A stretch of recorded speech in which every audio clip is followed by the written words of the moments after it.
sosok hantu yang nggak ada kepalanya. Di sini nggak ada perumahan S, malahan yang namanya S itu adalah nama pemakaman umum. Setelah itu si sosoknya itu kayak lebih mendekat loh. Pas dia nengok ternyata mukanya tuh udah hancur.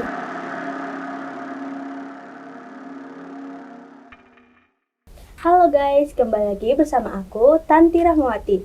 Di podcast kali ini kita akan menceritakan kisah misteri bersama Naila dan Hilmi. Siapa dulu yang akan bercerita? Boleh saya dulu. Jadi ini ceritanya itu berasal dari temanku. Nah, dia tuh punya nenek. Nah, neneknya itu sering sholat tahajud gitu. Dan setelah sholat tahajud itu dia sering jalan-jalan lah keluar rumah dan ke sekeliling rumahnya itu.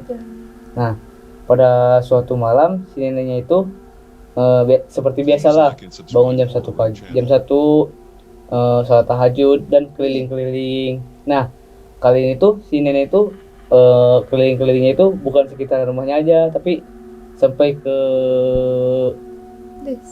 desa sebelah lah. Jaraknya lumayan dekat. Nah, pada saat si nenek melewati jembatan kan itu tuh dihubung sama jembatan gitu. Nah, si nenek itu mendengar kayak suara kaki yang lagi jalan di atas itu tumpukan daun-daun kering.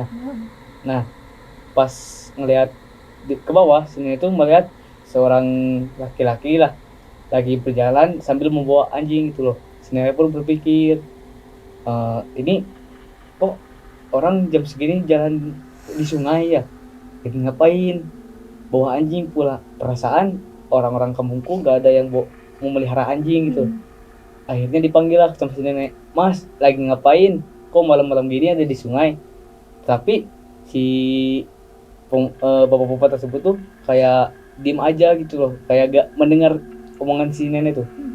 Si nenek pun teriak lagi, mas jawab dong kalau orang tua nanya itu. Tapi si bapak-bapak itu tuh tetap itu jalan kayak gak dengan apa-apa. Nah, karena si nenek itu merasa takut ada yang terjadi sama si bapak itu, karena kan katanya itu di sungai tersebut banyak ularnya tuh. Nah, si nenek pun akhirnya memutuskan untuk itu tuh nyamperin si bapak tersebut. Nah, setelah pas nenek sudah bawa, si nenek itu manggil lagi, mas mau kemana? Akhirnya si bapak tersebut pun terhentilah, dan dari kejauhan si nenek pun melihat si bapak itu berhenti, berniat untuk mendekatinya. Dan kan biasanya kalau si anjing itu didekati orang yang dikenal kan suka nyerang. Nah ini mah enggak, dia tuh kayak duduk aja diam. Nah pas sudah semakin dekat, si nenek pun terkejut karena yang didekatinya itu bukan manusia gitu ternyata, tapi sosok hantu yang nggak ada kepalanya. Nah karena saking kagetnya, si nenek pun pingsan lah. Dan si anaknya pun di rumah mencari si nenek kemana-mana, khawatir karena kan biasanya cuma di sekeliling rumah, tapi dia nyari di sekeliling rumah, ke masjid gak ada gitu loh. Nah pagi harinya ada seorang bapak-bapak pencari ikan kecil-kecil tuh yang buat dijual ke pasar. Dia tuh pergi ke sungai untuk mencari ikan kecil tersebut. Nah pas sudah sampai di sungai, si bapak itu pun kaget tuh ngeliat si nenek yang lagi pingsan. Dia tuh berniat untuk membantu si nenek, tapi karena usianya yang cukup tua, dia tuh gak kuat kalau sendirian ngangkat si nenek ke rumahnya. Akhirnya dia kembali ke kampung untuk memanggil warga, meminta bantuan ke warga. Dan akhirnya warga pun berbondong-bondong datang ke sungai itu dan membawa si nenek pulang ke rumah. Setelah si nenek sadar, anak-anaknya itu pada nanyain, bu habis dari mana? Tapi karena si nenek saking lemasnya, si nenek gak bisa bercerita apa-apa gitu loh. Nah, bibi si temanku itu membuat teh lah untuk si nenek tersebut. Dan setelah si nenek meminum tersebut, si nenek pun bercerita kepada semuanya bahwa si nenek tersebut melihat sosok hantu tanpa kepala. Nah, ternyata berita itu tuh sudah menyebar gitu loh, sampai kakak si nenek tersebut mendengarnya. Memang kakak tersebut tuh sesepuh di kampung tetangganya gitu loh. Nah si kakaknya itu datang ke rumah si nenek dan bertanya, kamu kenapa kok bisa sampai kayak gitu loh, sakit ini. Si nenek pun menceritakan semua yang terjadi yang dialaminya gitu loh di sungai yang tadi. Nah, si kakaknya itu, oh iya aku tahu itu, dan ini ya aku jelasin asal usulnya sosok tersebut gitu loh. Jadi sosok tersebut tuh namanya Pak Iman ya.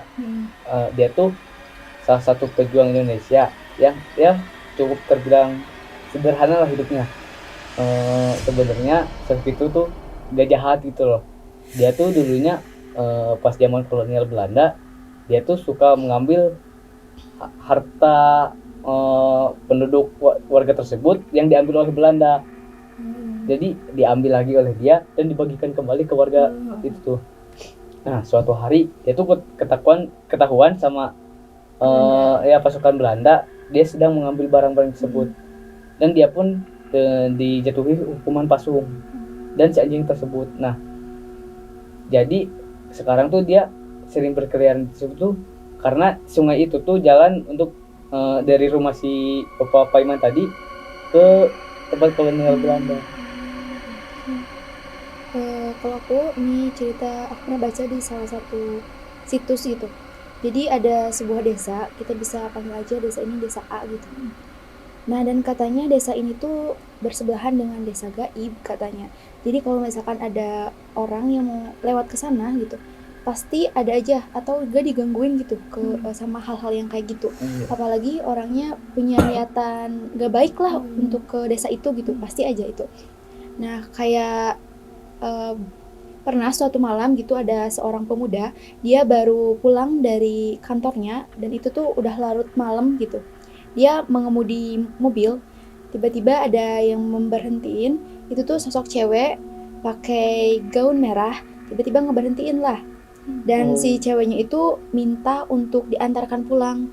Ya karena emang ini kondisinya udah larut malam dan gak ada kendaraan umum yang lewat, jadi ya kata si pemuda, ya udah ayo gitu. Apalagi si ceweknya itu tuh cantik, terus mulus, putih, pokoknya perfect banget deh gitu. Sampai si pemudanya itu terkagum-kagum gitu. Nah, pas di perjalanan itu tuh gak ada percakapan sama sekali, kayak hening aja gitu. Si pemudanya ini tuh nggak ngerasa aneh gitu. Soalnya emang dia saking kagumnya ke si cewek itu gitu. Tapi dia akhirnya memutuskan untuk bertanya sama si cewek itunya, kamu habis dari mana? Kok sendirian aja gitu? Si cewek itu gak ada jawaban, cuman kayak ngangguk aja gitu. Nah, si pemuda itu tuh nggak terlalu memikirkan apa-apa lah, lanjut aja jalan. Pas di jalan dia juga nanya, rumah kamu sebelah mana gitu. Tapi si cewek itu tuh cuman kayak sebelah kiri tapi dengan nada yang datar gitu. Akhirnya si pemuda itu tuh belok sebelah kiri dan ternyata sampai di sebuah perumahan, dan perumahannya itu tuh perumahan elit dan aneh banget gitu kan, ini tuh kayak desa lah. Jadi perumahan orang-orang kaya gitu. Iya, dia juga kan belum pernah lihat lah semewah ini. Kayak dari gerbangnya aja udah kelihatan. Pas dia mau masuk, jalannya tuh bener-bener lebar dan di sana juga rumah-rumahnya tuh kayak istana. Nah, sebelum masuk sana tuh penjagaannya kayak ada satpam gitu tuh. Kayak ketat banget, bahkan sampai beberapa satpam tuh ngejejer. Dan anehnya lagi, satpamnya itu diem aja gitu. Jadi tegak kayak patung gitu. Dan gak nengok sama sekali gitu. Tapi ini tuh orang gitu, menyerupai orang gitu.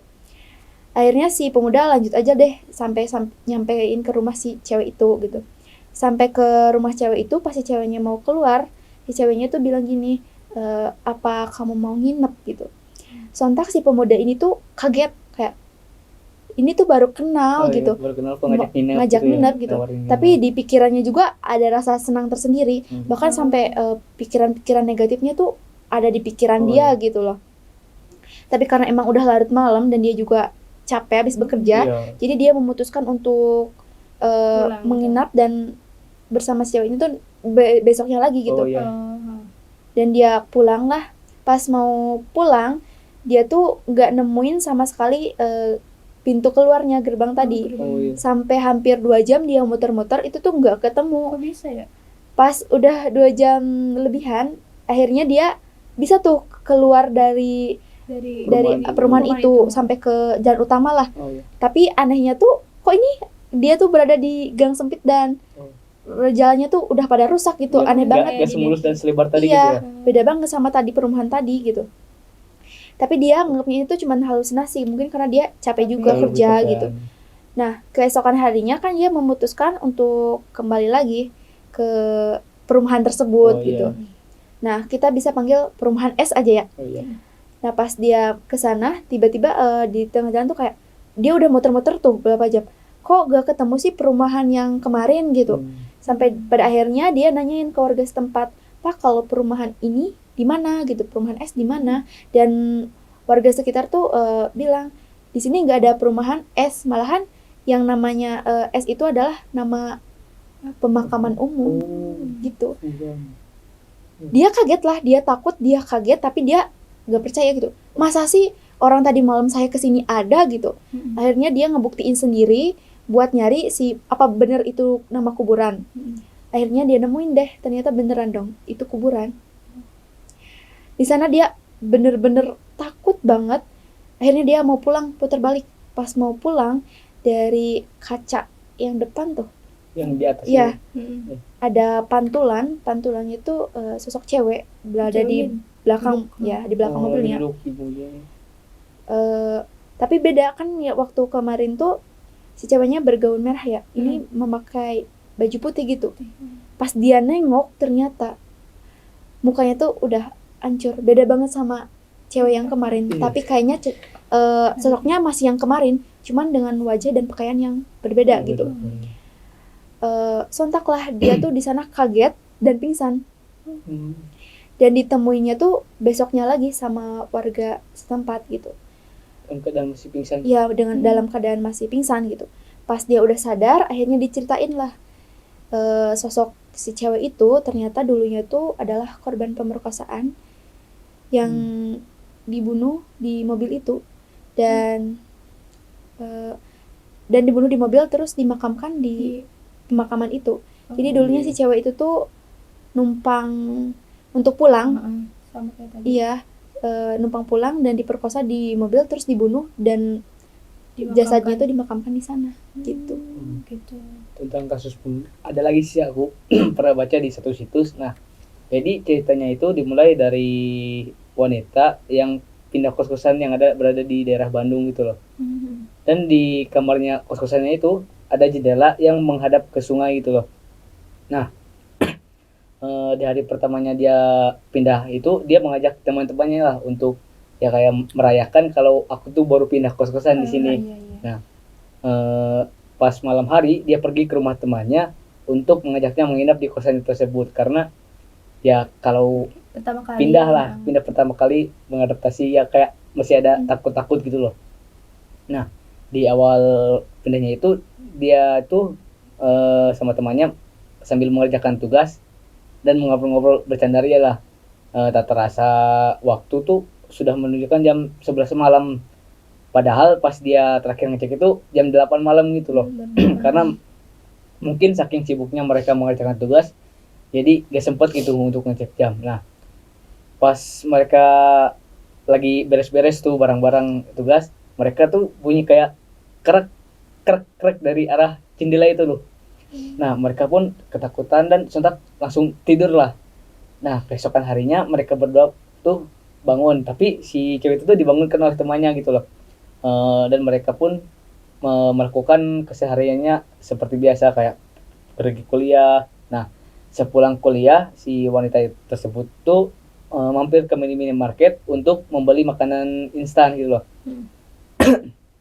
Pas udah di koskannya, dia tuh nyampe ke kosan jam 7 malam ya. Dia tuh menonton TV sambil makan makanan instan yang tadi dibelinya. Nah, kali ini dia tuh cuma sendirian di kosan itu, dan dia pun mendengar suara yang kemarin tuh krek. Dan dia pun mau tidur tapi gak bisa karena hatinya tuh gelisah gitu loh. Akhirnya dia pun membaca doa-doa kayak ayat kursi, al-fatihah, apalah gitu, dan akhirnya dia pun tidur kembali lah. Keesokan harinya lagi dia bangun lebih awal tuh jam 5 pagi. Dia kembali melakukan aktivitasnya sehari-hari seperti pergi kuliah, apalah dan lain-lain. Dan dia pun kembali mengajak temannya untuk menginaplah di kosan tersebut karena merasa takut kalau sendirian. Nah, kali ini tuh dia kembali mengerjakan tugas bareng sambil bercanda ria lagi. Dan setelah itu dia menonton TV. Dan saat menonton TV dia kembali tuh mendengar suara krek sambil kayak ada yang jalan tapi dekat gitu loh, seperti Makin lebih dekat dekat gitu. nah ya. Pas dia tuh mau melihat ke arah sungai tersebut tapi takut gitu loh. Dan akhirnya setelah beberapa lama, karena suara itu kan makin dekat gitu loh. Gitu. Ya makin kencang. Mereka pun memberanikan diri lah untuk mengecek sungai tersebut. Nah, pas dibuka mereka tuh kayak melihat sosok wanita bergaun merah kayak yang tadi, tapi itu kayak melewati sungai gitu lagi, seberang sungai ke arah mereka. Nah, mereka pun astagfirullah, apa itu? Dan setelah itu si sosoknya itu kayak lebih mendekat tuh.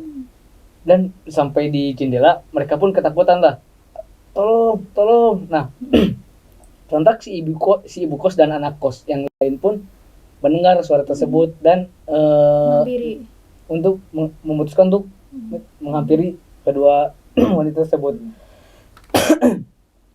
Pas mereka sampai di kamar wanita tersebut, si sosok kuntilanak itu tuh sudah hilang gitu loh. Mereka pun ditanya oleh ibu kos, kenapa tadi teriak minta tolong? Mereka berdua gak berani cerita karena masih ya takut, shock. Dan si ibu kos pun mencoba untuk menenangkan kedua wanita tersebut, diberi minum, diberi apa. Setelah mereka merasa tenang, mereka pun menceritakan bahwa tadi itu adalah sosok kuntilanak merah yang menghampiri mereka gitu loh.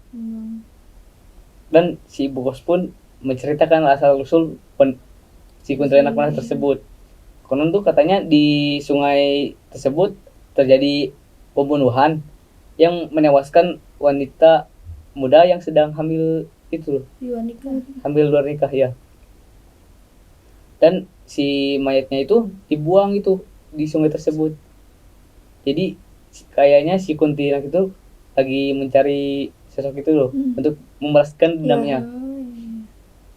Udah sih, cuma itu sampai di situ yang saya baca sampai akhir.